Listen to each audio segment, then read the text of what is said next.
എനിക്ക് ഇക്കല ജീവിക്കാൻ പറ്റാം. അപ്പോൾ എനിക്കും ആ അവസ്ഥയാണ്. ഇപ്പൊ ഇത്രയൊക്കെ നാട്ടുകാരൊക്കെ ഇനി എന്താണേലും ഞാൻ ഇനി ഇക്കല ജീവിക്കത്തില്ല എന്ന് പറഞ്ഞു. എനിക്ക് വേറെ ഓപ്ഷൻ ഇല്ല. ബഹളമായി വഴക്കായി എല്ലാരും ഒരാൾ അടിച്ച് ഏൽപ്പിക്കാൻ പറ്റും, പറ്റതി മാറി പറ്റത്തില്ല. അത്ര അവസരം എനിക്ക് മനസ്സിലായി മാറത്തില്ലെന്നുണ്ട്. നൈസാണ് ഇഷ്ടം. നമ്മൾ ഇക്കാനെ വിളിക്കാനെ എടുത്തോ എന്നും പറഞ്ഞിട്ട് ഞാൻ ആ വീട്ടിൽ നിന്ന് ഇറങ്ങി പോകുന്നതായിരുന്നു. സത്യം പറഞ്ഞ മോളാണ് തിരിച്ച് അനിയാനാ ഒന്ന് തിരിച്ച് ഞങ്ങളുടെ ലൈഫിലോട്ട് കൊണ്ടുവന്നാണ് പറയാം. ഒന്നെങ്കിൽ നീ ജീവിക്കും പിള്ളേർക്ക് വേണ്ടി, അല്ലെങ്കിൽ നീ നിന്റെ ഇഷ്ടം പോലെ നീ വെച്ചാൽ കാണിക്കുന്നത്. അന്നേരം ആ റൂമിന്റെ വെളിയിലോട്ട് ഇറങ്ങുന്നതന്നെ. എപ്പോഴെങ്കിലും ഡിവോഴ്സ് ചെയ്താണ്? പിന്നെ ഞങ്ങള് വക്കീലിന്റെ അടുത്തൊക്കെ പോയായിരുന്നു സംസാരിച്ച്. എനിക്ക് പറ്റാത്ത അവസ്ഥയാണ്. കാരണം വെച്ചാല് നമുക്കൊരു ഡിപ്രഷൻ അടിച്ചിട്ട് നമുക്ക് ഇതിനകത്ത് ഇപ്പൊ ചൂടുവെള്ളത്തിനുള്ള ഒരു പൂച്ചയുടെ അവസ്ഥയായി.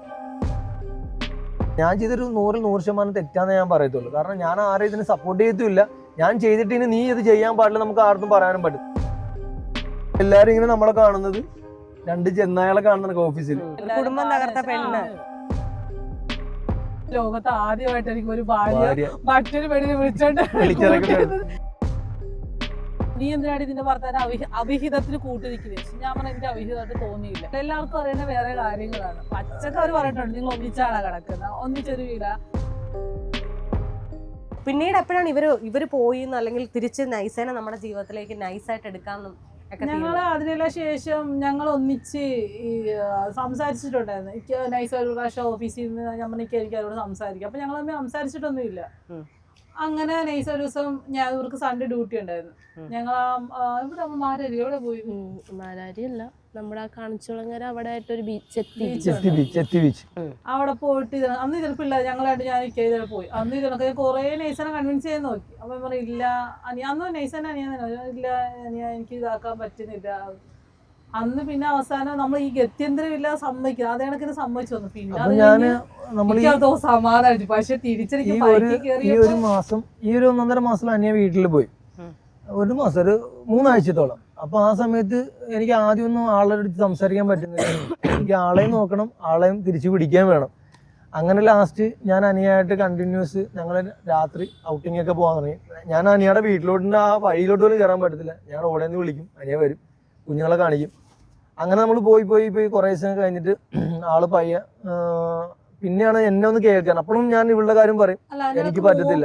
മോള് ഇക്കായിട്ട് ഭയങ്കര അറ്റാച്ച്ഡ് വരും. അതെച്ചാല് ഇക്ക ഇല്ലാതെ അങ്ങനത്തെ ഒരു ഇതാണ് മോള്. അത് ഉറങ്ങുന്നതിന് കണ്ടില്ലെങ്കിൽ വിളിച്ച് ഫോണിൽ വിളിച്ചാൽ ഉമ്മ കൊടുക്കുകയും അല്ലെങ്കിൽ വീഡിയോ കോള് ഭയങ്കര ഇതാണ്. മോക്ക് ഇക്കാനെ കാണാൻ എപ്പോഴും കരച്ചിരുന്നത്. അപ്പൊ ആ സമയത്ത് മോക്ക് 1-2 വയസ്സേ ഉള്ളൂ.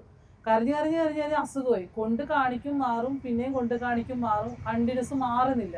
അങ്ങനെ എല്ലാരും പറഞ്ഞ് പിടിച്ചു വെക്കല്ലേ, കുഞ്ഞാണ് എന്തെങ്കിലും സംഭവിച്ചു പിന്നെ പറഞ്ഞിട്ട് മോളാണ് തിരിച്ച് അനിയാനാ ഒന്ന് തിരിച്ച് ഞങ്ങളുടെ ലൈഫിലോട്ട് കൊണ്ടുവന്നാണ് പറയാം. ഞങ്ങൾ ഓരോ 1.5 റൂമിന്റെ തന്നെ. അപ്പൊ എന്റെ ആന്റി ഉമ്മയുടെ എനിക്ക് എന്നിട്ട് നീ ഇങ്ങനെ ഒന്നെങ്കിൽ നീ ജീവിക്കും പിള്ളേർക്ക് വേണ്ടി, അല്ലെങ്കിൽ നീ നിന്റെ ഇഷ്ടം പോലെ നീ വെച്ചാൽ കാണിക്കുന്നത്. അന്നേരം ആ റൂമിന്റെ വെളിയിലോട്ട് ഇറങ്ങുന്നതന്നെ.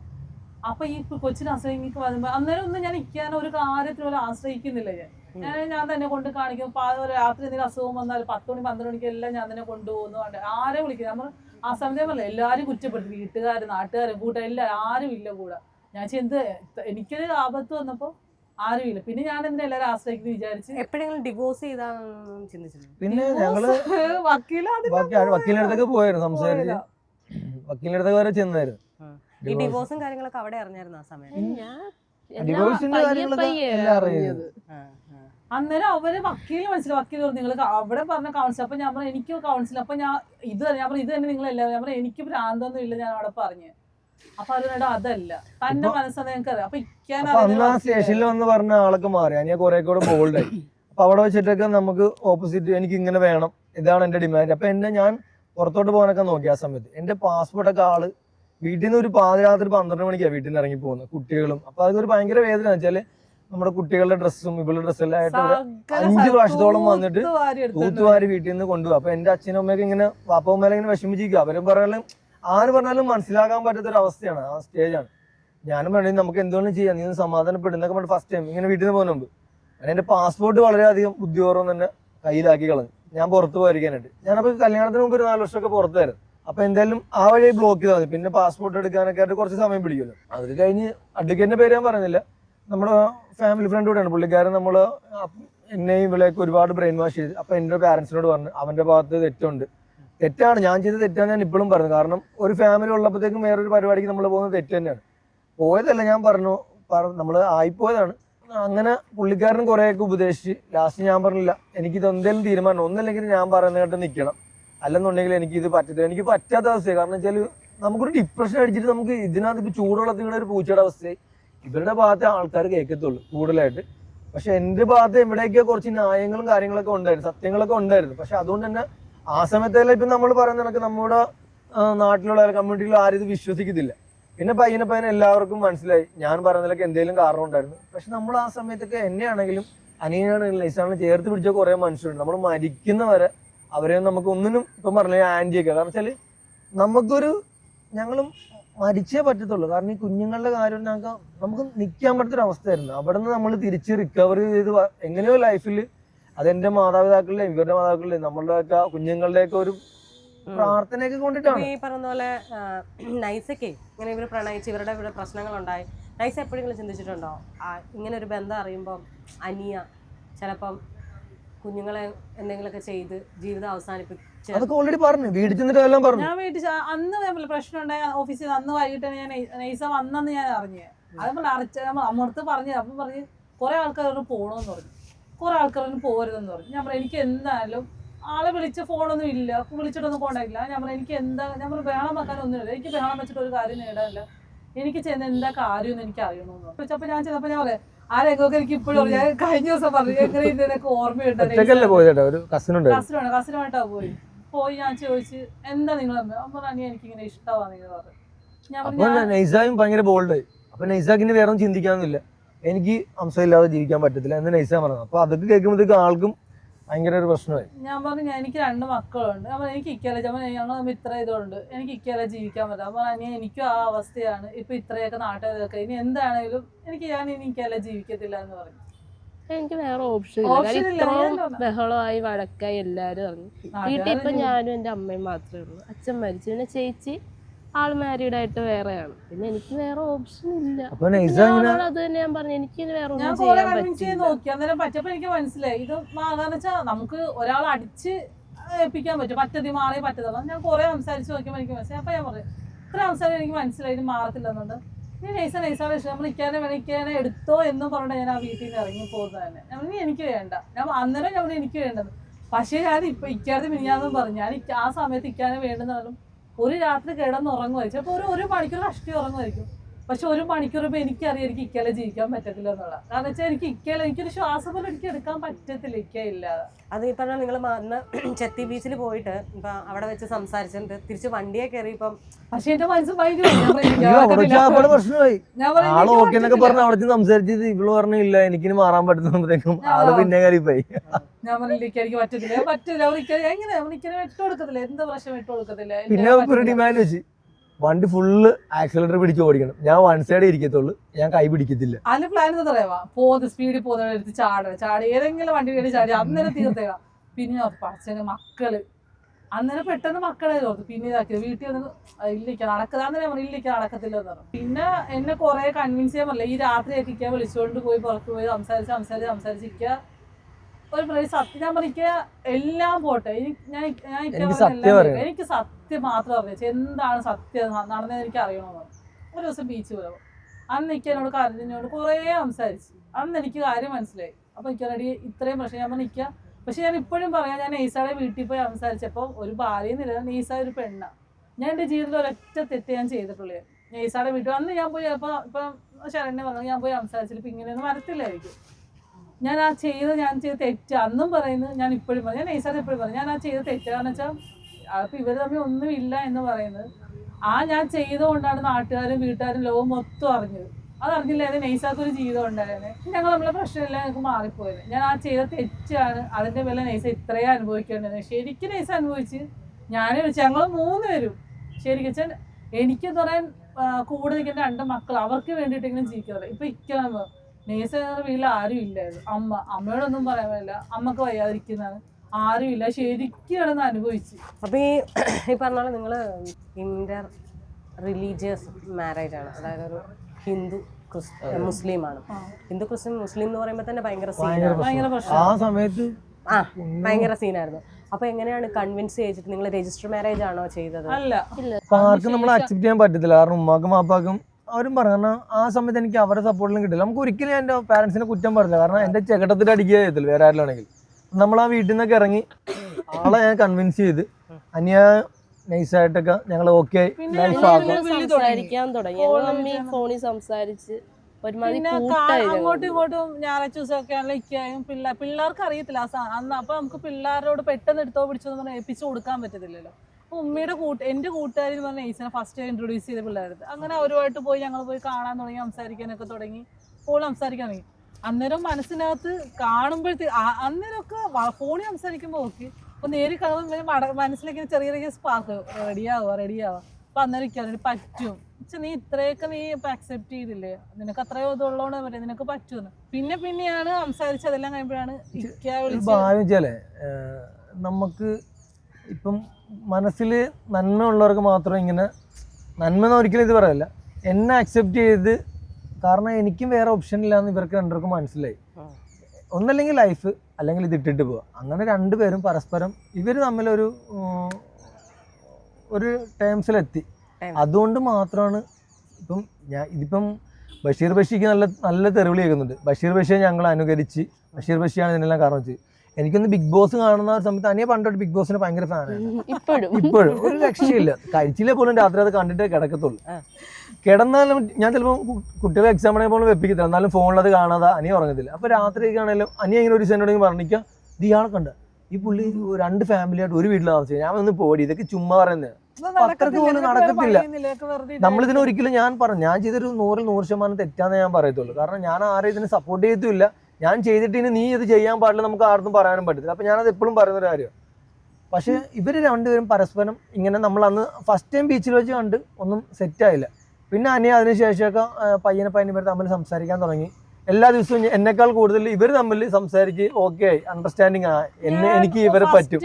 വിളിച്ചിട്ടോ ഞാൻ ഞാൻ നിങ്ങളെ അംഗീകരിക്കാം, കുറച്ച് സമയം തരണം, എനിക്ക് എല്ലാ കാര്യം പെട്ടെന്ന് അങ്ങോട്ട് തുറന്നു തരാനാ ഇതാക്കാൻ എനിക്ക് പറ്റത്തില്ല. അപ്പൊ ഇന്ന് സമ്മതിക്കും, നാളെ പറയും ഇല്ല എനിക്ക് പറ്റത്തില്ല.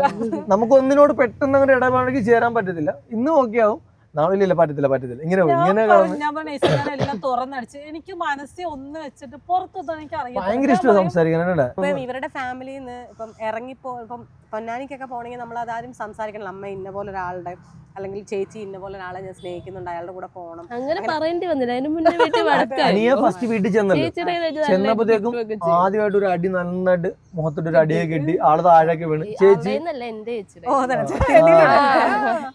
അങ്ങനെ പിന്നെ ഈ ചേച്ചിയുടെ ബ്രദറും അമ്മയും കൂടെ എന്നെ വിളിച്ച്. അപ്പൊ ഞാൻ പറഞ്ഞു ഹസ്ബൻഡ് ബ്രദറിലും എന്നെ വിളിച്ച്, അപ്പം എന്ത് പണിയാണ് കാണിക്കുന്നത്, നിങ്ങൾ ഇങ്ങനെ കാണാം, മാന്യമായിട്ടൊക്കെ സംസാരിച്ച് അമ്മയോട് ഞാൻ പറഞ്ഞില്ല, അമ്മ കുഴപ്പമില്ല, ഞാൻ പറഞ്ഞ് കൺവിൻസ് ചെയ്തോളാം, ഞാൻ മാറ്റിക്കോളാം എന്നൊക്കെ പറഞ്ഞു. അപ്പം മോനൊന്നും മനസ്സിലാക്കണ്ട, നിങ്ങൾ ഇങ്ങനെയുള്ള ഒരാളല്ലേ, 2 കുട്ടികളുള്ളതല്ലേ, അത് മനസ്സിലാക്കണ്ട. ഞാൻ പറഞ്ഞു കുഴപ്പമില്ല, റെഡി ആക്കിക്കോളാം എന്നൊക്കെ പറഞ്ഞു. അതെല്ലാം കഴിഞ്ഞ് ആൾക്ക് ഫോണെന്നൊക്കെ വീട്ടിൽ പിടിച്ചൊക്കെ മേടിച്ച് 2-3 ആഴ്ചയോളം ഫോണൊന്നൊക്കെ ഇല്ലായിരുന്നു. ആ സമയത്തും എനിക്ക് സംസാരിക്കാൻ പറ്റത്തില്ല, കാണാതിരിക്കാൻ നമുക്ക് പറ്റാതാവുമല്ലോ. ഞാൻ പറയുന്നുണ്ട്, തുറന്ന് പറഞ്ഞു നമ്മൾ കാര്യങ്ങൾ, മൂടി വെച്ചിട്ട് അല്ല ഉള്ള കാര്യം പറഞ്ഞു. പിന്നെ ഞാനൊരു അഡ്ജസ്റ്റ് ചെയ്തൊരു ചെറിയ ഫോൺ ആളിലെത്തിച്ചു കൊടുത്ത് കറക്റ്റായിട്ട് അത് അമ്മ പിടിച്ച്. പിന്നെ നമ്മൾ ഓഫീസിൽ വരാണ്ടായി. അങ്ങനെ പിന്നെ ഓഫീസിലെ സ്റ്റാഫെല്ലാം ആളുടെ വീട്ടിൽ പോയിട്ട് സംസാരിച്ച്, അപ്പം കുഴപ്പമില്ല, ഇതൊക്കെ അവസാനിച്ചെന്നുണ്ടെങ്കിൽ പോകാന്ന് പറഞ്ഞു. പിന്നെ വരും. അപ്പം എല്ലാവരും ഇങ്ങനെ നമ്മളെ കാണുന്നത് 2 ചെന്നായകളെ കാണുന്ന ഓഫീസിൽ, ഇവളോട് ആരും നോക്കത്തില്ല, മൈൻഡത്തില്ല. ഞാൻ എന്റെ കാര്യം പറയാറുണ്ടല്ലോ, എല്ലാവർക്കും ഇഷ്ടം ജീവിക്കാൻ റെഡി. അവളെ ഒരുമാതിരി ഈ വലിയ ഇതാണ് നിർഗൃഷ്ട ജീവിനെ കണക്കാടി കുടുംബം തകർത്ത പെണ്ണ് കാണാൻ തുടങ്ങി. ഒരാള് ആകെ എന്റെ ഒരു ഫ്രണ്ട് മാത്രമേ എന്നോട് മിണ്ടത്തുള്ളൂ. കാര്യം ഈ കാര്യം ഞാൻ ആരോടും പറഞ്ഞിട്ടില്ല. ഈ പ്രശ്നം ഉണ്ടാകുമ്പോഴാണ് എല്ലാരും അറിയുന്നത്. അനിയ വീട്ടിൽ ചെന്നതിന് ശേഷമാണ് ഫ്രണ്ടിനെ വിളിച്ച് നൈസ പറയുന്ന പോലെ ഇങ്ങനെ സംഭവം ഉണ്ടെന്ന് പറയുന്നത്. ആ ഒരാള് മാത്രമേ എന്റെ അടുത്ത് അന്നോട്ട്. പക്ഷെ ആ ഫ്രണ്ട്സിന്റെ വാല്യൂ ഉള്ള ആളായിരുന്നു, പക്കായിട്ട് സപ്പോർട്ട് ചെയ്തു, പക്കായിട്ട്. പോലീസ് സ്റ്റേഷനിൽ പോയി. അത് നമുക്ക് ഒരു ടൈമിംഗ് ആണ്. രാവിലെ വനിതാ സെല്ലിലാണെങ്കിൽ ഉച്ചയ്ക്ക് നോർത്ത് പോലീസ് സ്റ്റേഷനിൽ, വൈകിട്ട് മണ്ണഞ്ചേരി പോലീസ് സ്റ്റേഷനിൽ, പിന്നെ അഡ്വക്കേറ്റ് എടുത്ത്, ഇങ്ങനെയായിരുന്നു സംഭവം. അല്ല, ഒരു ദിവസം ഇത് കണക്ക് തന്നെ ഇക്ക പറഞ്ഞ് നമുക്ക് ഇന്ന ദിവസം നൈസാന നമുക്ക് വിളിച്ചിറക്കിക്കൊണ്ട് വരാം. അതെന്നോട് ഞാൻ പറഞ്ഞ ശരി. ഓൾറെഡി ഒരു പ്രശ്നം അവരുടെ വീട്ടിൽ പ്രശ്നമുണ്ടോ ഇല്ല, അവരുടെ വീട്ടിൽ ഒരു പ്രശ്നങ്ങളും ഇല്ല. അമ്മയോട് ഓൾറെഡി പറഞ്ഞു അറിയാം, ഇതാക്കിയിട്ടുണ്ട്, അമ്മയോട് പറഞ്ഞിട്ട് വരുമെന്ന് പറഞ്ഞു. ഞങ്ങൾ പ്ലാൻ ചെയ്ത് മെയ് മാസം ലാസ്റ്റിനുള്ളിൽ നൈസ വരണം എന്നുള്ളത് ഞങ്ങൾ 3 പേരും കൂടെ പ്ലാൻ ചെയ്തു.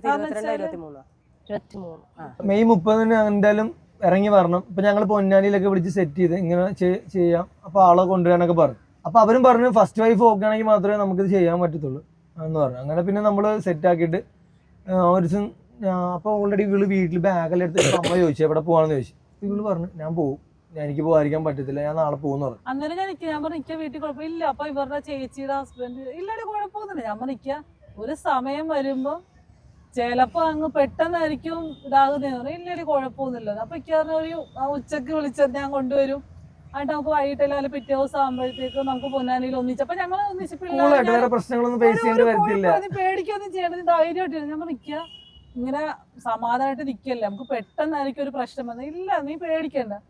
ഉച്ചക്ക് വിളിച്ചില്ല കഴിഞ്ഞപ്പോ എപ്പോഴാ ഉച്ചക്ക് എല്ലാരോടും ഇങ്ങനെ ഒന്നും ഇല്ലാന്നുള്ള രീതിയിൽ ഒരു ദിവസം ഞാൻ പറഞ്ഞ അമ്മ ഞാൻ അങ്ങനെ വിട്ടിട്ടില്ല. പിന്നെ അമ്മ കരച്ചിലായി ബഹളമായി. അമ്മ അപ്പൊ തന്നെ ചേച്ചിനെ ഹസ്ബൻഡിനെ വിളിച്ചു പറഞ്ഞ് പിന്നെ പുള്ളിക്കാരനും പാർട്ടിയിലൊക്കെ ഉള്ള പുള്ളി. അപ്പൊ ഇവിടെ ടൗണിൽ വിളിച്ച് കുറെ പേര് പറഞ്ഞു, എന്നെ ആൾക്കാരൊക്കെ തിരച്ച് വീട്ടിൽ വന്നു. പാർട്ടിക്കാരൊക്കെ വിളിക്കാൻ ഓരോരുത്തരൊക്കെ വിളിച്ച് 4 പാട് തുടങ്ങി. പെട്ടെന്ന് അന്ന് ആ സമയത്തേക്ക് ഒന്നിച്ച് ഒരു ഹിന്ദു കുട്ടിയെ ഞങ്ങൾ വാട്സ്ആപ്പ് ഗ്രൂപ്പൊക്കെ ഉണ്ടായിരുന്നു. നന്നായി കാരണം വെച്ചാല് ഒന്നിച്ച് ആ സമയത്ത് പെട്ടെന്ന് ഒന്ന് വിളിക്കരുത്, വേറെ ഓപ്ഷൻ ഇല്ലായിരുന്നു. അങ്ങനെ ഗ്രൂപ്പ് ഉണ്ടാക്കി.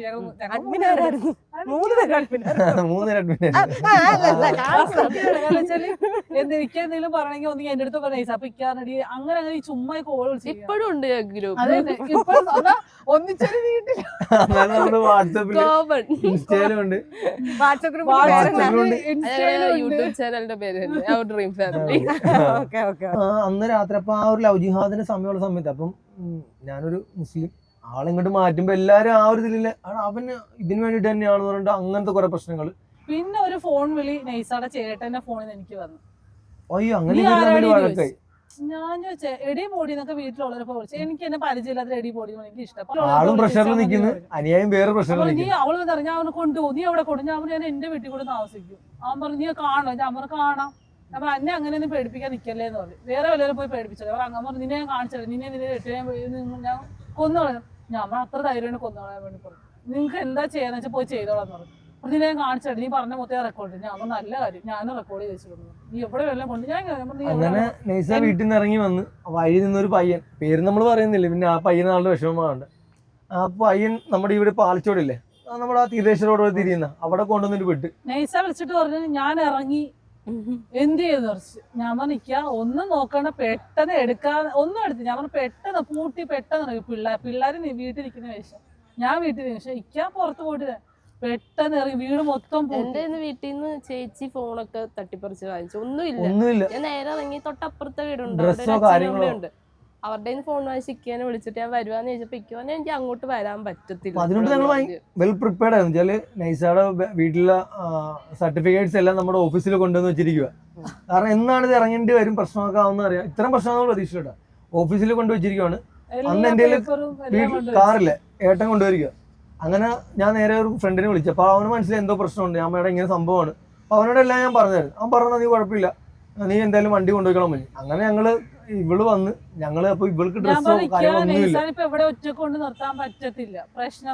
ഞങ്ങൾ ആ 2 പൊടി പിള്ളേരെയും കൊണ്ട് അവിടെ ചെന്നപ്പോ അവിടെ ക്ലോസ് ഞങ്ങൾക്ക് പിള്ളേർക്ക് എന്റെ ഫോണൊക്കെ ഫുൾ ഓഫ് ചെയ്ത്. എന്റെ ഒരു ഫ്രണ്ട് വേറെ പാർട്ടിയിലുള്ള ആള്, പക്ഷെ നമുക്ക് സഹായിക്കണം അപ്പോഴും ആൾക്കാരുണ്ട്. ഞാൻ എനിക്കൊരു മരിക്കുന്ന നേരം മറക്കാൻ പറ്റില്ല. ഞാൻ പേരൊന്നും പറയുന്നില്ല. അവർ ഈ വീഡിയോ കാണുമ്പോൾ അവർക്ക് സന്തോഷം ഭയങ്കര. കാരണം അന്ന് നമ്മളെ ചേർത്ത് പിടിച്ചൊരു എനിക്ക് എന്താണെന്ന് പറഞ്ഞാലും നമുക്ക് ഇനി എന്റെ തല പോയപ്പോൾ ഇന്ന സ്ഥലത്ത് പോയിക്കോ ബാക്കിയുള്ള കാര്യങ്ങൾ നോക്കണം. എനിക്ക് സിമ്മും തന്നു, വേറെ സിമ്മും തന്നു. ആ സിമ്മായിട്ട് പോയാൽ മതി എന്ന് പറഞ്ഞു. ഫോൺ ഓൺ ആക്കരുതെന്ന് പറഞ്ഞു. അങ്ങനെ നമ്മൾ ഇവിടുന്ന് നേരെ ഓഫീസിൽ പോയി. ഓഫീസിൽ രാത്രി ഇപ്പൊ 8 മണിയോളമായി. സെക്യൂരിറ്റിയൊക്കെ നമ്മൾ അറിയാമെന്ന് പറഞ്ഞിട്ട് അപ്പൊ അതിന് പണി പോരുത്. പുള്ളിക്കാരൻ കയറ്റി നമ്മൾ രാത്രി തന്നെ ഈ ഫയലും കാര്യങ്ങളൊക്കെ എടുത്ത് ആളുടെ സർട്ടിഫിക്കറ്റ് ഒക്കെ ഓഫീസിൽ ഇരിക്കുക. രാത്രിയാണ് ആ സമയത്ത് കയറാൻ പാടില്ല. നമ്മൾ കയറി എടുത്ത് നേരെ ഞങ്ങൾ ലുലുവിൽ പോയി. ആ സമയത്ത് തന്നെ ഇവിടെ ഫുള്ള് സ്റ്റേഷനിലൊക്കെ ഇവരുടെ വീട്ടിൽ നിന്ന് പരാതിയൊക്കെ കൊടുത്തു. ഞങ്ങൾ മാൻ മിസ്സിംഗ് എന്നുള്ള പറഞ്ഞ് പരാതിയൊക്കെ കൊടുത്ത് തട്ടിക്കൊണ്ട് പോയെന്നാ പറഞ്ഞു. അങ്ങനെ അപ്പോൾ ഫോൺ എന്തായാലും ഇവര് വിളിച്ചിട്ട് പറഞ്ഞു, ഫ്രണ്ട്സ് വിളിച്ചിട്ട് പറഞ്ഞു നീ ഫോൺ ഓൺ ആക്കിയോ, എന്തായാലും സ്റ്റേഷനിൽ ഹാജരാണ്ട് വരും, പൊന്നാനിലോട്ട് ഇപ്പം പോകണ്ടെന്ന് പറഞ്ഞു. അപ്പം അന്ന് ഞാൻ ഞാൻ പറഞ്ഞ ലോകത്ത് ആദ്യമായിട്ട് എനിക്ക് ഒരു ഭാര്യ മറ്റൊരു പെണ്ണിനെ വിളിച്ചോണ്ട് ഞാൻ പറഞ്ഞ നമുക്ക് ഇന്ന സ്ഥലത്തോ ഇന്ന പോടെ അവിടെ നിന്ന് പോയി വിളിച്ചോണ്ട് വരാം. ഞാനാണ് നെയ്സാനെ പോയിട്ട് വെച്ചിട്ട് കൊടുത്തല്ലേ? ഇന്ന സ്ഥലത്ത് പറഞ്ഞ ഇന്ന അടുത്ത് ഞാനാണ് കൊണ്ടുപോയത് മൊത്തം. ഞാൻ പറയാം ആദ്യത്തെ ഭാര്യയായിരിക്കും മറ്റൊരു പെണ്ണെ വിളിച്ചിട്ട് സ്വന്തം ഭർത്താവിനെ കൂട്ടിയിരിക്കുന്നത്. പക്ഷെ ഇത് കേൾക്കുന്നതിന് വിചാരിക്കണ്ട കണ്ട സ്വന്തം ഭർത്താവിനെ കൂട്ടിയെന്ന് പറയാം. എനിക്ക് വിഷയമില്ല കേട്ടോ. അല്ല ഞാൻ പറഞ്ഞല്ലേ, പ്രണയം ഒരു വസ്തുവിനെയും സ്നേഹവും പ്രണയം അടിമപ്പെടുത്തി വെക്കാൻ പറ്റില്ല. കാരണം എനിക്ക് എന്തെങ്കിലും സംഭവിക്കാൻ പാടില്ല എന്ന് പറഞ്ഞിട്ട് അനിയാണ് കാറിൽ നിന്ന് ഇറങ്ങി നൈസാനെ കൊണ്ട് ഓഫീസിൽ പോയത് ഇറക്കിയ പോലും ഇല്ല. അങ്ങനെ നമ്മൾ അവിടെ തന്നെ വേറെ അഡ്വക്കേറ്റ്സിന് ഒരു ഫ്രണ്ട് ഉണ്ട്, പുള്ളിക്കാരനെ വിളിച്ച് പുള്ളിക്കാരനോടും കാര്യങ്ങളൊക്കെ പറഞ്ഞു. തുറന്നു പറയാൻ പറ്റത്തില്ല. പുള്ളി പറഞ്ഞ് നീ നേരെ മണ്ണഞ്ചേരി സ്റ്റേഷനിൽ ഹാജരാണ്, എന്നിട്ട് ചേർത്തല കോടതിയിൽ എന്തെങ്കിലും ഉണ്ടെങ്കിൽ ഞാൻ വിളിക്കാം, അങ്ങോട്ട് ഞങ്ങൾ വരാമെന്ന് പറഞ്ഞു. അപ്പോൾ ഹൈക്കോടതിയിൽ ഒരു അഡ്വക്കേറ്റ് നമുക്ക് വിളിച്ച് പുള്ളിക്കാരനെല്ലാം സെറ്റ് ചെയ്ത് തന്നു. ഇവരുടെ വീട്ടിൽ ഇവരുടെ ആൾക്കാർ ഒരുപാട് പേരുണ്ട്, എൻ്റെ വീട്ടുകാരുണ്ട്, അനിയുടെ വീട്ടുകാരുണ്ട്. എന്നിട്ട് ഇവൾ എന്നെ കാറിൽ നിന്ന് പോലും ഇറങ്ങി. എന്റെ ഫ്രണ്ട്സും ഇവളും കൂടെ കേട്ടാ, അവരും ചേർന്ന് എന്നോട് വണ്ടി ഇറങ്ങണ്ട അങ്ങോട്ട് വരേ പോലും വേണ്ടെന്ന് പറഞ്ഞു. നീ എന്തിനാണ് ഇതിന്റെ ഭർത്താവിനെ അവിഹിതത്തിന് കൂട്ടിരിക്കുന്നത്? ഞാൻ പറഞ്ഞ എനിക്ക് അവിഹിതമായിട്ട് തോന്നിയില്ല. ഞാൻ പറഞ്ഞു എനിക്കിപ്പം നൈസാൻ എനിക്ക് അവിടെ ഇട്ടിട്ട് വരാൻ പറ്റത്തില്ല, അതുകൊണ്ട് ഞാൻ എന്തായാലും ഞാൻ പോകുന്നു പറഞ്ഞു. എന്റെ ചേട്ടനും ചേച്ചിയും ഒരിക്കലും കൂട്ടി നിക്കലേ ഇവള് നിന്റെ ജീവിതത്തോട്ട് വന്നാൽ നിന്നെയും പിള്ളേരെ അടിച്ച് ഇറക്കും, അത് അവള് സ്വന്തമാക്കുമെന്ന് പറഞ്ഞു. ഞങ്ങൾ എന്ത് പണി എന്ത് പണ്ടാലും അനിയനെ സംബന്ധിച്ചിടത്തോളം അനിയുടെ ഫാമിലിക്ക് എന്നെ മാത്രം മതി, ഇവളെ വേണ്ട. ഇവളുടെ ഫാമിലിക്ക് ഇവളെ മാത്രം മതി, എന്നെ വേണ്ട, അനിയനെ വേണ്ട. എന്റെ ഫാമിലിക്ക് ഞങ്ങളുടെ ലൈഫ് സെറ്റ് ആക്കിയാൽ മതി, ഇവളെ വേണ്ട. ഇങ്ങനെ ഈ സ്റ്റേഷനിൽ കിടന്ന് ഭയങ്കരമായിട്ട്, അതായത് പോലീസുകാർക്ക് പോലും കൺട്രോൾ ചെയ്യാൻ പറ്റാത്ത രീതിയിൽ വാക്കുതർക്കം നടന്നുകൊണ്ടിരിക്കും, ഭയങ്കരമായ രീതിയിൽ. അപ്പൊ ഈ ഞാൻ പറഞ്ഞു അവിടെ വെച്ചും ഈ നമ്മളെ പുറത്താണ് അവര് എടി പൊടി നിനക്ക് എന്താ അടിക്കാവല്ലേ. ഞാൻ പറഞ്ഞേ അടിക്കലും പിടിക്കലൊക്കെ പുറത്തു പോയിട്ട് അത് നടക്കുന്ന കാര്യമില്ലെന്ന് പറഞ്ഞു. അവിടെ നടന്നാലും എന്നെ ഫയർ ചെയ്തോണ്ടിരിക്കുക. ഞാൻ ഓർക്കാണ് ഇവര് എന്റെ ഈ പേര് കേട്ടപ്പോഴത്തേക്കും മൊത്തം എന്നെയാ പറയുന്നത്. ഈ എസ് എന്റെ കസ്റ്റമർ ആയിരുന്നു. പുള്ളിക്കാരൻ ആരാണ്? ഹംസ ഇൻഡസ് വർക്ക് ചെയ്യുന്നത്. അപ്പൊ ആ ഇൻഡസ് വർക്ക് ചെയ്യുന്നത് സാറിന് അറിയാം. പിന്നെ എന്റെ അടുത്ത ആളല്ലേ എല്ലാം പറഞ്ഞിട്ട് പുള്ളി ഇത്ര ആൾക്കാരുടെ ഒച്ചത്തിൽ സംസാരിച്ച് അതാണ് ഇതാണ് നടക്കുന്നത്, അവർക്ക് ഇഷ്ടമാണ് ജീവിക്കുന്നത്, നിങ്ങൾ ആരാണെന്നൊക്കെ പറഞ്ഞ് ഇവർ എല്ലാവരും പേടിപ്പിച്ചു. ആ സമയത്ത് അനിയെ പെട്ടെന്ന് നൈസാനം വലിച്ച് കൈപിടിച്ച് വലിച്ചോണ്ട് വന്ന് പുള്ളിക്കാരൻ പറഞ്ഞു ബാക്കി എല്ലാരും നിന്നോ, നിങ്ങൾ രണ്ടുപേരും കൊണ്ടുപോകാൻ പറ്റുമോ? ഞാൻ കൊണ്ടുപോയിക്കോളാം എന്ന് പറഞ്ഞു. അപ്പൊ നൈസ പറഞ്ഞു ഞാൻ വീട്ടിലോട്ട് വരത്തില്ല എന്ന് പറഞ്ഞു. അപ്പൊ ചോദിച്ചാൽ ആരോടെ പോകും? അപ്പൊ എന്നെ കൂടെ അവിടെ എഴുതി വെപ്പിച്ച് നൈസക്ക് എന്ത് സംഭവിച്ചാലും നൈസ മരിച്ചാൽ പോലും അതിന് എന്റെ തലയിലായിരിക്കും. ഞാൻ പറഞ്ഞു ഞാൻ എവിടെ എല്ലാം എഴുതി ഒപ്പിട്ട് കൊടുത്തു. അപ്പൊ അവിടെ മൊത്തം പ്രശ്നം, നീ ഇവിടെ പോയി അറ്റ പറിച്ചത്. എന്റെ വീട്ടുകാരെന്ന് ഒരു സൈഡില് ഇക്കാടെ വീട്ടിൽ ഇവിടെ പുറത്തുനിന്ന്. ഞാൻ പറഞ്ഞു നൈസ അങ്ങോട്ടും ഇങ്ങോട്ടും നോക്കരുത്, നോക്കി കഴിഞ്ഞാൽ എവിടുന്ന് അടി വരുന്നതല്ല, നേരെ എന്റെ കൈ പിടിച്ചോളാം.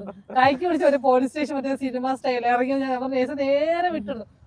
കിട്ടിയ വണ്ടിയിൽ ഞങ്ങൾ അങ്ങോട്ട് ഇറങ്ങി ഓട്ടോ ഞങ്ങളുടെ പുറകെ ആള് വരുവാ. ഞാൻ പറഞ്ഞു ഇക്ക പുറകെ ആള് വരുന്നുണ്ട്.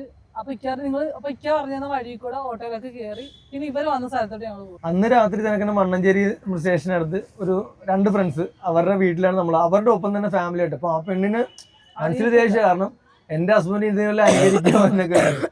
അവരുടെ ഒപ്പം തന്നെ അവര് നമ്മളെ ഫുഡെല്ലാം ഉണ്ടാക്കി തന്ന് ഞങ്ങളെല്ലാരും കൂടെ അന്ന് അവിടെ അവരും നമ്മളെല്ലാരും കൂടെ താമസിച്ച് ഇവിടെ കൊണ്ട് ഹോസ്റ്റലിലാക്കി. ഒരു ഹോസ്റ്റലിൽ അവിടെ നിന്ന് ജോലിക്കെന്ന് വെച്ചാല് അപ്പോഴും ഓഫീസിൽ ആരും ഇത് അറിയരുതല്ലോ. അപ്പൊ അനിയ രാവിലെ എനിക്ക് നൈസാക്കുള്ള ഫുഡ് എന്റെ കയ്യിൽ തന്നു വിടും. നൈസ നിൽക്കുന്നത് ഇവിടെ ക്രിസ്ത്യൻ ഹോസ്റ്റലിൽ. അപ്പൊ ഇങ്ങനെ വന്ന് അവിടെ കുറെ ചോദ്യങ്ങൾ അവിടെ അവര് ചോദിച്ചാൽ ആരാ? നമ്മൾ എന്റെ ഫ്രണ്ടാണ്, PSC ഒരു എക്സാം ഒരു ഇന്റർവ്യൂ ഇതുണ്ട്, അതിന് വേണ്ടി ട്രെയിനിങ് ഉണ്ട്. അപ്പൊ ആളെ ഏറ്റെടുത്ത് ഇനി ലോകം കഴിഞ്ഞാലും ആള് കൈവിടത്തില്ല. ഡീറ്റെയിൽസ് കൊടുത്താല് ഇത് ഇതിപ്പോ ഭയങ്കര പ്രശ്നം ഒളിച്ചോടി ഒളിച്ചോടി ഞാൻ എന്റെ എല്ലാ പേപ്പറും അതെല്ലാം കൊടുത്തിട്ടാണ് നൈസാൻ ഇതാക്കിയത്. ഒരാഴ്ച അവിടെ ഉണ്ട്. ഫുള്ള് മദർമാരും സിസ്റ്റർമാരും. അപ്പം അനിയ കൂടെ അത് അങ്ങോട്ടും കൂടെ അനങ്ങാനും വിടുന്നില്ല. അനിയ വൈകിട്ട് പോയിട്ട് ഫുഡ് എല്ലാം കൊണ്ട് കൊടുക്കും. രാവിലത്തേക്കുള്ള ഫുഡ് എനിക്ക് നൈസാക്ക് ഉച്ചക്ക് എടുത്ത് കഴിക്കാനുള്ളതും എനിക്ക് തന്നു വിടും. നൈസ് ഇവിടുന്ന് ബസ് കയറിയിട്ട് ഓഫീസിൽ വരും. അപ്പൊ ഞങ്ങൾ ഒന്നിച്ച് വരുന്ന ഓഫീസിൽ ആരും അറിയാനും പാടില്ലല്ലോ. അങ്ങനെ ഓഫീസിൽ വരും, ഫുഡ് കഴിച്ച് അങ്ങനെ ഒരാഴ്ച അങ്ങനെ ഞങ്ങൾ പൊന്നാനിയിലോട്ട് നേരെ ഇവിടുന്ന് പോയി ആളവിടെ കൊണ്ടാക്കി. 2 മാസം അതൊരു ഭയങ്കര അവസ്ഥ. നൈസ് അകത്തോട്ട് പോയിട്ട് ഇവർ പെട്ടെന്ന് ഡോർ അടക്കുകയാണ്. പിന്നെ ആളുടെ ഫോൺ ഓഫാണ്, ഒരു ഇതുമില്ല. പിന്നെ അവിടെ ഓഫീസ് ടൈം 6 മണി വരെ ഉള്ളു. പിന്നെ 6 മണി ആരും ഫോൺ എടുക്കുന്നില്ല. അപ്പൊ ഞാൻ ഇങ്ങനെ വിഷമിക്കണം. അപ്പൊ അനിയ എനിക്ക് വിഷമിക്കണ്ട, നമുക്ക് നോക്കാം എന്തെങ്കിലും. അങ്ങനെ പിന്നെ ബുധനാഴ്ച മാത്രമേ ഫോൺ ചെയ്യാൻ പറ്റുള്ളൂ. തിങ്കൾ ബുധൻ ശനി 3 ദിവസം, അതും അരമണിക്കൂർ, വൈകിട്ട് അരമണിക്കൂർ. ആ സമയത്തൊക്കെ എന്ത് വന്നാലും അപ്പൊ ഞാൻ ആളുടെ കൂടെ ഷെയർ ചെയ്യുവേ. അനിഷയുടെ ലൈഫ് എനിക്കൂടെ ഷെയർ ചെയ്ത് അപ്പൊ തിരിച്ചു വരുമ്പോഴെല്ലാം അനിയ ഇങ്ങനെ കരഞ്ഞോണ്ടിരിക്കുക. നൈസ പോയ സങ്കടമുണ്ട്, ലൈഫ് ഒരാൾക്ക് കൂടെ കൊടുക്കേണ്ടി വരും എന്നുള്ള കാര്യത്തിൽ അവിടെ നിന്ന് ഇവിടം വരെ ഇങ്ങനെ കരഞ്ഞോണ്ടിരിക്കുക. ഇവളെ കാണാത്തൊരു വിഷമം എന്താണെന്ന് അറിയാൻ പാടില്ല. പറ്റിയില്ലെങ്കിൽ ഞാൻ തിരിച്ചു വിളിച്ചോണ്ട് അവൾ എന്തെങ്കിലും ഞാൻ ഇതായിക്കോളാം. ഞാൻ വേണ്ടിക്ക, ഞാൻ ചെയ്യുന്ന ചതിയ ദോശ ഞാൻ ചെയ്യുന്നത് ചെയ്ത അമ്മ എന്നോട് പൊറുക്കത്തില്ല, വേണ്ടിക്ക, ഞാൻ കുഴപ്പമില്ല, ഞാൻ ഇതായിക്കോളാം. അപ്പൊ നിനക്ക് പറ്റിയില്ല നീ വിഷമിക്കല്ല. അപ്പൊ നമ്മൾ ഇല്ലേക്ക് വേണ്ട, അത് ശരിയല്ലേ. നമ്മൾ ഇവിടം വരെ കൊണ്ടാക്കിയിട്ട് പിന്നെ തിരിച്ചിറക്കിക്കൊണ്ട് ഒന്നും അല്ലാതെ വിട്ടത് മോശമല്ല കാണിക്കുന്നത്, തെറ്റാണ് ചെയ്യുന്നത്. അങ്ങനെ അത് കഴിഞ്ഞ് 2 മാസം ഇപ്പം ഞങ്ങളുടെ കാസ്റ്റ് വെച്ചാൽ പെൺകുട്ടിയുടെ വാപ്പ ഉണ്ടെന്നുണ്ടെങ്കിൽ വാപ്പ, അല്ലെങ്കിൽ ഉമ്മയുടെ അടുത്ത ചേട്ടനോ അനിയനോ അങ്ങനെ ആയിരിക്കും ചെറുക്കന് പെണ്ണിനെ കെട്ടിച്ചു കൊടുക്കുക. അപ്പോൾ അല്ലെന്നുണ്ടെങ്കിൽ ഒരു നാട്ടിലെ ഏറ്റവും പ്രമുഖനായ ഒരാളാണ് കാർലി എന്ന് പറയുന്നത്. അപ്പോൾ അവിടുത്തെ ഉസ്താദ് കാർലി എന്ന് പറഞ്ഞ ആളാണ് എനിക്ക് നൈസായ നിക്കാഹ് ചെയ്ത് തരുന്നത്. പിന്നെ ഞങ്ങളുടെ രജിസ്റ്റർ മാരേജ് ഞങ്ങൾ ചേരിക്കുന്നത് അവിടെ പൊന്നാനി വെച്ചിട്ടാണ് പേര് സ്വീകരിക്കുന്നത്. അപ്പോഴാണ് നിങ്ങള് പേര് 1.5 മാസത്തില് ഡിസ്കസ് ചെയ്തത്. അവിടെ ചെല്ലുമ്പോഴേ പേര് പേര് പറയണം, അന്നോട്ട് ആ പേരിൽ അറിയപ്പെടുത്തുള്ളൂ. ഫസ്റ്റ് ഡേ നമ്മൾ അവിടെ കയറുമ്പോ തന്നെ പേര് പറയണം. അപ്പൊ ഇങ്ങനെ നിസ്കരിക്കലും ഉദുകൊടുക്കലും ഇതെല്ലാം മതത്തെ കുറിച്ചെല്ലാം പഠിക്കണല്ലോ. അപ്പൊ അനുയോഗിക്കും നൈസ എങ്ങനെയുണ്ട് ഒന്നും പറഞ്ഞു തന്നെയായിരുന്നു, മൊത്തം വെള്ളത്തിലാണ്. കാരണം രാവിലെ തൊട്ട് നിസ്കരിക്കാൻ വെള്ളത്തിലാണ്. അപ്പൊ അങ്ങനെ രജിസ്റ്റർ മാരേജ് ചെയ്തു. പിന്നെ നമ്മൾ അതിന്റെ സർട്ടിഫിക്കറ്റ് ഞങ്ങൾ ഏകദേശം 1 മാസം കണ്ടു. അപ്പൊ നമ്മള് പോയി മേടിക്കാൻ. കല്യാണം കഴിഞ്ഞ് 1 മാസം കഴിയുമ്പോഴത്തേക്ക് അതും ഭയങ്കര പഠിച്ച. ഓൾറെഡി എന്നെ കല്യാണം കഴിച്ചുകൊണ്ട് അത് കിട്ടാൻ പാടായിരുന്നു.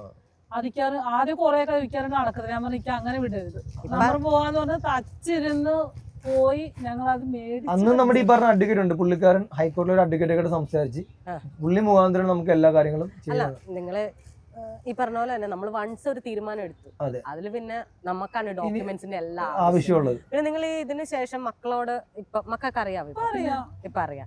അപ്പം നിങ്ങൾ റീൽസ് കാണുമ്പോൾ ഞാൻ പറഞ്ഞില്ല, എനിക്ക് സന്തോഷമാണ്. ആസ് എ പേഴ്സൺ എനിക്ക് ഭയങ്കര സന്തോഷമാണ്. ഈ നിങ്ങൾ തിരിച്ചു വന്നല്ലോ, പൊന്നാനിന്ന് തിരിച്ചു വന്ന് പിന്നെ ഇവിടെ ജീവിക്കാൻ തുടങ്ങുമ്പോൾ നമുക്കൊരു അസാധ്യ ധൈര്യം വേണം. കാരണം അനിയെ കട്ടക്ക് നിന്ന് എന്റെ ഭാര്യയ്ക്കില്ലാത്തത് എണ്ണം ആർക്കും എന്നുള്ളൊരു. അനിയെ സംബന്ധിച്ച് ഹംസയെ വിട്ടുകൊടുക്കാൻ പറ്റില്ല. ഹംസ വിട്ടുകൊടുക്കാന്ന് വെച്ചാൽ വേണമെങ്കിൽ ഡിവോഴ്സ് ചെയ്തിട്ട് കല്യാണം കഴിപ്പിക്കാം. പക്ഷെ ആൾക്ക് ഡിപ്പെൻഡഡ് ആണ്. നിങ്ങളില് എന്താ നമ്മളെന്നാളും വീട്ടിൽ കഞ്ഞിയും കറിയും വെക്കുമ്പോൾ അത് കാര്യം ഞാൻ പറയാൻ ആ ഒരു പോയിന്റ് അനിയ പറഞ്ഞു. എനിക്ക് എന്തായാലും നമ്മളിവിടെ 4 പേർക്ക് നമ്മൾ ഫുഡ് ഉണ്ടാക്കുന്നത്, ഇനി ഒരാൾക്കൂടെ അല്ലേ ഉള്ളു, അത് ഞാൻ നോക്കിക്കോളാം. എനിക്കത് ഒരുപാട് കമന്റ്സുകൾ നിങ്ങൾക്ക് വരാറുണ്ട്, ഇഷ്ടംപോലെ. പിന്നെ ആരെങ്കിലും ഇതിന്റെ കുറുക്ക് വഴി ചോദിച്ചിട്ടുണ്ടോ? ഇതിൽ ഏറ്റവും വലിയ ഡിസ്റ്റൻസ് അറിയാതാ, ഞങ്ങൾക്ക് പേഴ്സണലിയും അല്ലാതെയും ഒരുപാട് ഒരു മെസ്സേജ് അയക്കുന്നുണ്ട്. ഈ പറഞ്ഞ ഇപ്പം ഇതിൽ കുറെ നമ്മുടെ ഒരു ഇതില് പുറത്ത് പറയാൻ താല്പര്യപ്പെടാത്ത ഒരു ഹസ്ബൻഡും 2 വൈഫായിട്ട് ജീവിക്കുന്ന ഒരുപാട് പേരുണ്ട്. ദുബായിന്ന് പോലും ഞങ്ങൾ പേരൊന്നും പറയത്തില്ല.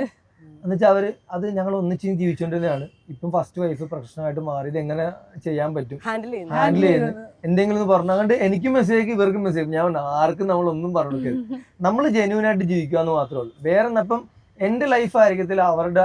ഇപ്പം ഞങ്ങൾക്ക് പറ്റിയ ഗുണം വെച്ചാൽ ഞങ്ങൾക്ക് 3 പേർക്കും ഏകദേശം ഒരേ മൈൻഡ്, അതുകൊണ്ട് സെറ്റായി പോയതാ. അതൊക്കെ ഭയങ്കര പക്കേഷ എന്ന് വെച്ചാല് അനിയ, അതായത് അനിയാടെ പേടി ഉണ്ടാവുന്നു. നമ്മൾ ആരെയും കുറ്റം പറയാൻ പറ്റത്തില്ല. അയ്യോ പേടിയില്ല, അനിയാക്ക് പേടിയോ അതല്ല. അനിയാടെ വേറെ അറിയാ. ഇപ്പൊ അനിയാടെ ഫാമിലി ഞങ്ങൾ എന്തെങ്കിലും കാര്യത്തിന് വിളിച്ചു നിർത്തും, അനിയ പറയും അവരോട് ഞങ്ങൾ 4 പേരല്ല 5 പേരുണ്ട്, അവരെ കൂടെ വന്നെങ്കിൽ മാത്രം ഞങ്ങൾ ബുദ്ധിമുട്ടുണ്ടോ ചോദിക്കും. അപ്പൊ എന്റെ വീട്ടുകാർ എന്റെ കുടുംബക്കാര് മൊത്തം പറഞ്ഞെന്ന് പറയാം, നീ അക്സെപ്റ്റ് എന്റെ ഫാമിലി എന്താ കുഴപ്പമൊന്നും ഞങ്ങൾക്ക് ആർക്കും കുഴപ്പമില്ല. എന്റെ കുടുംബത്തിൽ എന്തൊരു പടിയാണ് അനിയ സന്തോഷമാണെന്നുണ്ടെങ്കിൽ ഞാൻ ഐശ്വര്യം കൊണ്ടാവും. അത് ഫാമിലി എന്ന് വെച്ചാല് ഇവളുടെ ഇക്ക അല്ലെ ജ്യേഷ്ഠത്തി ഇവര് മാത്രമല്ല കേട്ടാ, അമ്മയുടെ കസിൻസിന് എല്ലാവരുടെ വീട്ടിലും ഞങ്ങൾ പോകും. ഞങ്ങൾ കോഴിക്കോട് പോകും, മുഹമ്മയിൽ പോകും, എല്ലാവരും പോകും. പക്ഷെ അവരെല്ലാം എന്റെ ഫാമിലി കൊള്ളത്തില്ല കേട്ടോ. കാരണം അവർക്ക് പെട്ടെന്ന് എന്റെ താഴത്തോട്ട് കുറെ അനിയന്മാരുണ്ട്, എന്റെ കസിൻസ്. പിന്നെ അവരാരെങ്കിലും എന്നെ ഇത് ഫോളോ ചെയ്യുന്നുള്ള പേടി കൊണ്ടിട്ടായിരിക്കാം അവരാരും മാത്രം ഞങ്ങളെ വിളിക്കാറൊക്കെ ഉണ്ട്. പക്ഷെ ആരെങ്കിലും എപ്പോഴെങ്കിലും ഇൻബോക്സിൽ വന്നിട്ട് എങ്ങനെയാ ചേട്ടാ 2 പേര് ഇവിടെ ഒരാളെ സഹിക്കാൻ പറ്റുന്നില്ല, അയ്യോ എന്തൊക്കെ കമന്റ്സ് പിടിക്കും, ഇവിടെ ഒന്നിനെയോ കിട്ടുന്നില്ല, എങ്ങനെയായിട്ട് ഏതൊരു കമന്റ് എന്റെ സംസാരവും എന്റെ ചെലവും തന്നെ എന്റെ ഭർത്താവിന് സഹിക്കാൻ പറ്റുന്നില്ല, ഇയാളെ എങ്ങനെ മേക്കപ്പ് ചെയ്യുന്നു, അങ്ങനെ എന്തെല്ലാം കമന്റ്സ് വായിച്ചാൽ. ജോലിക്ക് പോകുന്നുണ്ടോ? ഇല്ല, ജോലിക്ക് പോകുന്നില്ല. നൈസ കൊണ്ടായിരുന്നു. അതിന്റെ അങ്ങ് ഭയങ്കര ട്രാജഡി എന്ന് വെച്ചാല് ഓഫീസിൽ എല്ലാവരും, കാരണം നമ്മുടെ ഇതിന് ആദ്യം സംഭവമായിരിക്കും. ഒരു ഓഫീസിൽ ഇങ്ങനെ ഒരു സംഭവം ഉണ്ടാകുമ്പോഴത്തേക്കും എല്ലാരും കൂടെ സൈൻ ചെയ്ത് HR കൊടുത്ത് ഞങ്ങളെ 2 പേരും അവിടുന്ന് മാറ്റണം, ടെർമിനേറ്റ് ചെയ്യണം. അപ്പൊ നൈസ അപ്പൊ ഞങ്ങൾ HR വിളിപ്പിച്ച് നൈസ ഓൾറെഡി. അപ്പൊ നമ്മളവിടെയും ചെയ്യേണ്ട കാര്യങ്ങൾ നമ്മൾ ആൾക്കാരെ കൊണ്ട് പറയിപ്പിക്കുക പറയിപ്പിക്കാൻ മീൻസ് റെക്കമെൻഡ് ചെയ്ത് എന്റെ ജോലി പോവാതിരിക്കാൻ ഞാൻ മാക്സിമം പറഞ്ഞു. ആ സമയത്ത് എനിക്കെങ്കിലും ജോലി വേണം. അപ്പോൾ അവരെന്നോട് HR അൻഷാദ് സാറായിരുന്നു എന്നോട് പറഞ്ഞു ആളെ നമുക്ക് തൽക്കാലത്തേക്ക് ഒഴിവാക്കാം, കാരണം നമുക്ക് വേറെ ചെയ്യാൻ പറ്റില്ല. ഇപ്പം ഇവർ പറഞ്ഞുകൊണ്ടല്ല, പക്ഷെ ഞാൻ അത്യാവശ്യം നല്ല ഹാർഡ് വർക്ക് ചെയ്യുന്നുണ്ട്. എന്നോട് നൈസ ഹാർഡ് വർക്ക് ചെയ്യുന്നില്ലെന്നല്ല, നമുക്ക് തൽക്കാലം ഒരാളെ ഒഴിവാക്കാൻ പറഞ്ഞു, കാരണം ഇത്രയും പേര് ഒന്നിച്ച് തന്നതല്ലേ. അങ്ങനെ നൈസാടെ ജോബ് ഞങ്ങൾ നൈസ് ഞാൻ പൊന്നാനി പോയ ടൈമിൽ ഇവർക്ക് ലീവ് അയച്ചിട്ടായിരുന്നു പോയ 2 മാസം. അങ്ങനെ എൻ്റെ ഒരു ജോബ് മാത്രമേ ഉണ്ടായിരുന്നുള്ളൂ. അങ്ങനെ ഇപ്പം നമുക്ക് ഏതൊക്കെ സൈഡിൽ നിന്ന് പണി കിട്ടാം ആ സൈഡിൽ നിന്ന് എല്ലാം പണി കിട്ടി. അത് കിട്ടണല്ലോ. കിട്ടണം, കാരണം നമ്മൾ കിട്ടണമല്ലോ. ചിലര് പറയല്ലേ ചില പെണ്ണിന്റെ കണ്ണീര് ശാപമാകും. കണ്ണീരാണ് ശാപമാകുമെന്നൊന്നും എനിക്കറിയില്ല, പക്ഷെ പെയിനാണത്. ചിലര് പറയുന്നത് കണ്ണേറ് കിട്ടരുത്, ശ്രദ്ധിച്ചു, എപ്പോഴും നിങ്ങൾ പ്രാർത്ഥിക്കുന്നൊക്കെ മെസ്സേജിൽ ഇങ്ങനെ പറയാറുണ്ട് കമന്റ്സിൽ. ആദ്യമൊക്കെ ഫുള്ള് നെഗറ്റീവ് കമന്റ് ആയിരുന്നു, പക്ഷെ ഇപ്പൊ മാറിയത്. ഇപ്പൊ ഇപ്പൊ നിങ്ങൾ നെഗറ്റീവ് അക്സെപ്റ്റ് ചെയ്യാനുള്ള പാടുകൊണ്ടായിരുന്നു. ഇപ്പൊ അക്സെപ്റ്റ് പോസിറ്റീവ് ചെയ്തു. കൂടുതൽ. ഞാൻ പറഞ്ഞല്ലോ, സ്നേഹം എല്ലാവരും പരക്കട്ടെ, മക്കള് ഹാപ്പി ആയിട്ടിരിക്കട്ടെ. നൈസ ഇനി നമുക്ക് ഒരു കുഞ്ഞാവയൊക്കെ ആയിട്ട് തീർച്ചയായിട്ടും ഇന്റർവ്യൂ ഒക്കെ ആയിട്ട് വരാം. കുഞ്ഞാവയൊക്കെ ആകുമ്പോ എന്നെ വിളിച്ച് പറയാം. തീർച്ചയായിട്ടും ഫാമിലി ആദ്യത്തെ ആളാ ഞങ്ങളെ ഇന്റർവ്യൂ ചെയ്യുന്ന. ഇതിലായിരുന്നു കൂടെ ഞാൻ ഇവിടെ വന്നിരുന്നപ്പോൾ പറഞ്ഞു, ഞാൻ അത്യാവശ്യം കസ്റ്റമർ സംസാരിക്കുന്നുണ്ട്, ഇവർ അങ്ങനെ വല്ലായിട്ട് പുറത്ത് സംസാരിക്കുന്നില്ല, നമ്മുടെ ആ ഒരു ചെറിയ ഫോണിലെ ഫ്രണ്ടിൽ നിന്ന് മാത്രമേ ഇവരങ്ങനെ സംസാരിച്ചിട്ടുള്ളൂ. പക്ഷെ അവർ ഒരുപാട് പേര് ഞങ്ങളിങ്ങനെ ഇന്റർവ്യൂ കണ്ടി വിളിച്ച്, പക്ഷെ ഞങ്ങൾക്ക് തീർച്ചയായിട്ടും അതിൽ അപ്പം ശരണ്യയുടെ തന്നെ കുറെ കാര്യങ്ങൾ ഇവള് നോക്കിയാട്ടെ. ഭയങ്കര ക്യൂരിയോസിറ്റി ആണ് നിഷയ്ക്ക്, എല്ലാ കാര്യങ്ങളും കൂടുതലായിട്ട് അതിന്റെ ആഴത്തിൽ ചെന്ന് അതിനെ കുറിച്ച്. കാരണം ആളുടെ ലൈഫിൽ ഇങ്ങനെ ഒരു സംഭവം ഉണ്ടായിട്ട് എല്ലാ കാര്യങ്ങളും കറക്റ്റ് ആണ്. ഇപ്പൊ ഞങ്ങളുടെ കാര്യങ്ങളാണെങ്കിൽ പോലും ചാനലിന്റെ എല്ലാ കാര്യങ്ങളും അനിയാണ് കൂടുതൽ. എന്നോട് ചോദിച്ചു ക്വസ്റ്റ്യൻ ഞാൻ അന്നേരം ആദ്യമായിട്ട് ഞാൻ PSC പരീക്ഷയ്ക്ക് ഞാൻ പറഞ്ഞു എല്ലാവർക്കും അറിയണ വേറെ, ഞാൻ തുറന്നേ പറഞ്ഞു, എല്ലാവർക്കും അറിയണ വേറെ കാര്യങ്ങളാണ്. പച്ചക്കറി പറഞ്ഞിട്ടുണ്ട് നിങ്ങൾ ഒന്നിച്ചാണ് കിടക്കുന്നത്, ഒന്നിച്ചൊരു വീട, അങ്ങനെ പലതൊക്കെ അറിയണം. അപ്പൊ ഞാൻ ചോദിച്ചില്ല ഇന്നതൊക്കെയാണ് കാര്യം, അതിനാണ് എനിക്ക് താല്പര്യം ഇല്ലെന്ന് പറയാം. എന്നിട്ട് നമ്മളിങ്ങനെ ലൈഫിലായി അതിനുശേഷം എൻ്റെ അടുത്ത കുറച്ച് ഫ്രണ്ട്സാ പറഞ്ഞു, അനിയോടും പറഞ്ഞു എന്തായാലും നമ്മളിങ്ങനെ നിങ്ങൾക്ക് എന്താ ചാനൽ തുടങ്ങി, അങ്ങനെയാണ് കേട്ടോ ഫസ്റ്റ് നമ്മള്. അപ്പൊ അതിനൊന്നും ഞാൻ പറഞ്ഞാൽ നമ്മളിങ്ങനെ ചിരിയോ കളി അങ്ങനെ ഇല്ല, ഒരു ബോൾഡ് ക്യാരക്ടറിനൊക്കെ നമ്മൾ നടന്നു എല്ലാവരോടും ഭയങ്കര ഒരു മധ്യസ്ഥാനം ഇങ്ങനെ കാര്യങ്ങൾ പോലെ. എനിക്ക് ഇതൊന്നും നമുക്ക് പറ്റാത്തൊരു കാര്യമായിരുന്നു, പക്ഷെ നമ്മുടെ ലൈഫിൽ ഇങ്ങനെ അങ്ങനെ അനിയ പണിക്ക് നമുക്ക് ചെയ്യാം. അപ്പൊ അനിയായും അങ്ങനെ എന്താണല്ലോ ഒരു അലമ്പോ കാര്യങ്ങളായിട്ട് നൈസാണ് ഇൻസ്റ്റയിൽ നോക്കാറുണ്ട്. ആള് പണ്ട് തൊട്ട് തന്നെ ഫ്രീ ആയിട്ട് നടക്കുകയും ചിരിയും കളിയും ഡാൻസ് ഒക്കെ ആയിട്ട് ഭയങ്കര വൈബ് കേട്ടോ, ആള് വേറെ മൂഡാണ്, അങ്ങനെ നടന്ന ഒരാളാണ്. അപ്പം അങ്ങനെയാണ് ഞങ്ങൾ എന്തായാലും ഒരു ചാനൽ തുടങ്ങാം എന്ന് പറഞ്ഞിട്ട്. നിങ്ങളുടെ ചാനലിന്റെ പേരെങ്ങനെയാ? അതെല്ലാം ആളായിട്ട് സെറ്റ് ചെയ്ത്. ഓക്കെ ആണല്ലേ. അപ്പൊ എന്താണെങ്കിലും അവർ ഡ്രീം ഫാമിലിയിൽ ഇനിയും പുതിയ മെമ്പറൊക്കെ വരട്ടെ, പുതിയ ഹാപ്പിനെസ് ഉണ്ടാവട്ടെ, എല്ലാവരിലും സ്പ്രെഡ് ആവട്ടെ. അനിയെ പോലെ എല്ലാവർക്കും മൈൻഡ് ഉണ്ടാവണം, അതുപോലെ തന്നെ. അപ്പം ഓക്കെ, എന്താണെങ്കിലും കണ്ടുമുട്ടയിൽ പരിചയപ്പെട്ടതിലൊക്കെ സന്തോഷമായിട്ടിരിക്കും. Thank you.